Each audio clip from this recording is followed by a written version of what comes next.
The Energy Minister, Dr. Matthew Opoku-Prempeh, has reiterated at the ongoing UK-Africa Ministerial Roadshow on Decarbonisation that the implementation of Ghana's energy transition framework will lead to the creation of over 1.4 million new jobs. He emphasized that the country needs private sector collaborations and smart investment to develop sustainable energy resources and infrastructure. According to the minister, the framework focuses on green manufacturing and the introduction of new technologies such as carbon capture utilization and storage, nuclear power, hydrogen gas for transportation and electricity generation, e-mobility, charging infrastructure, clean cooking stoves, energy storage, solar PV model production, wind turbines, and hydropower development. Together with the nation's security services, the National Petroleum Authority is developing strategies to crack down on fuel smuggling operations in border towns in the Upper East region. In order to stop these illegal activities, personnel from the security services have been stationed at the identified smuggling hotspots.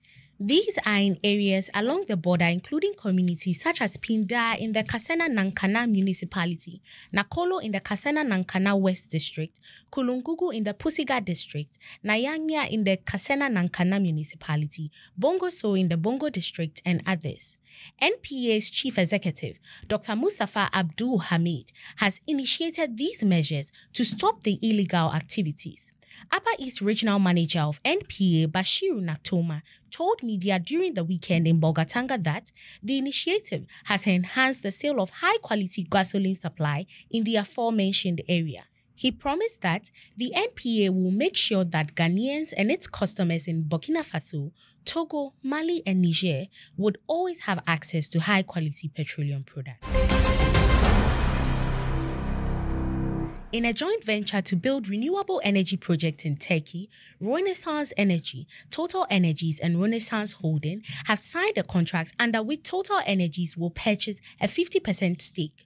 With 166 megawatts hydro assets in Renaissance Energy's portfolio now in operation, the company has a pipeline of more than 700 megawatts of wind, solar, and battery storage assets secured. The goal of Renaissance Energy is to produce 2 gigawatts of renewable energy by 2028, leveraging TotalEnergies' expertise in onshore wind and solar production, power trading, and Renaissance's in-depth understanding of the local electricity market.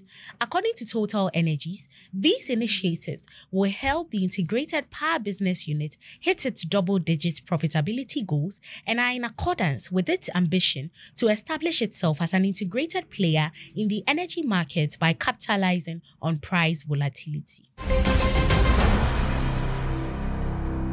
Following protests from several producer nations, the G20 Major Economies Conference held over the weekend in India was unable to come to a consensus on the gradual phase-out of fossil fuels. Scientists and activists registered their frustration by the inaction of the international authorities to stop global warming, as catastrophic weather from China to the United States highlights global climate issues. At the conclusion of their 4-day meeting in Bambolim in the Indian coastal state of Goa, authorities instead issued an outcome statement and a chair summary rather than a joint communiqué due to disputes including the anticipated tripling of renewable energy capacities by 2030. Indian Power Minister R.K. Singh said they had a complete agreement on 22 out of 29 paragraphs and 7 paragraphs which constitutes the chair summary. Sections outlining the conflict in Ukraine and pushing developed nations to meet their agreed aim of mobilizing $100 billion per year for climate action in developing economies from 2020 to 2025 failed to garner support.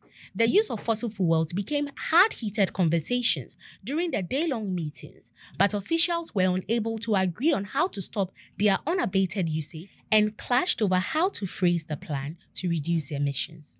Visit energyghana.com or energyghana-magazine.com for more on these stories.